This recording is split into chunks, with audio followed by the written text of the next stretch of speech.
সেই না সেই অনেক মজা সেই মজা লাগতেছে। কি তুমি কই থেকে আসছো? ঢাকা থেকে আসছি সেই মেন্দা খাওয়ার জন্য ধনবাড়ি ওজন বাড়ি। এটা কি তোমার খুব ভালো লাগে? সেই সেই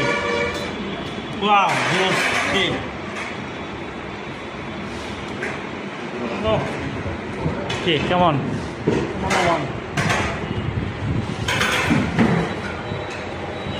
এই বাবরতে এদিকে আসেন।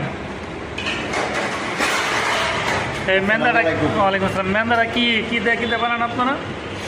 আমরা প্রথমে গরু মাংসটা রান্না করি, রান্না করে সাইডে, তারপরে ওইখান থেকে ঝোলটা নিয়ে ওটা ঠান্ডা করে সাইডে, তারপরে চাউলের গুঁড়া দিই, দিয়ে সেরে পরে আবার করোনায় মাংসের মধ্যে দিয়ে সেরে পরে এটা আমরা জল করে পরে মেন্দা হয়ে যায়। তারপরে সাইডে তারপরে এটা আরেকটু প্রসেসিং করতে হয়।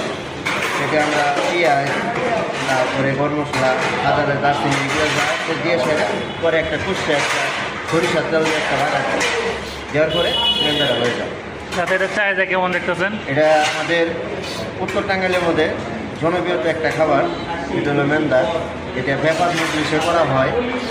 এটা এখন বর্তমানে সচরাচর ভালো চলে এবং কি মেন্দা খেতে চাইলে চলে আসবেন অবশ্যই ধনবাড়ি, আমাদের জামালপুর রোড, বাস স্ট্যান্ড হইতে 100 গজ উত্তর পাশে ধনবাড়ি।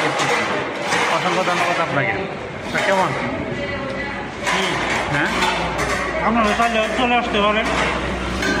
কালারটা দেখেন, কালারটা ওয়াসাম একটা কালার, খাইতে দেয় এরকম স্বাদ।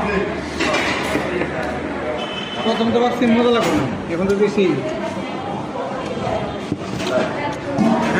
অসাধারণ একটা খাবার।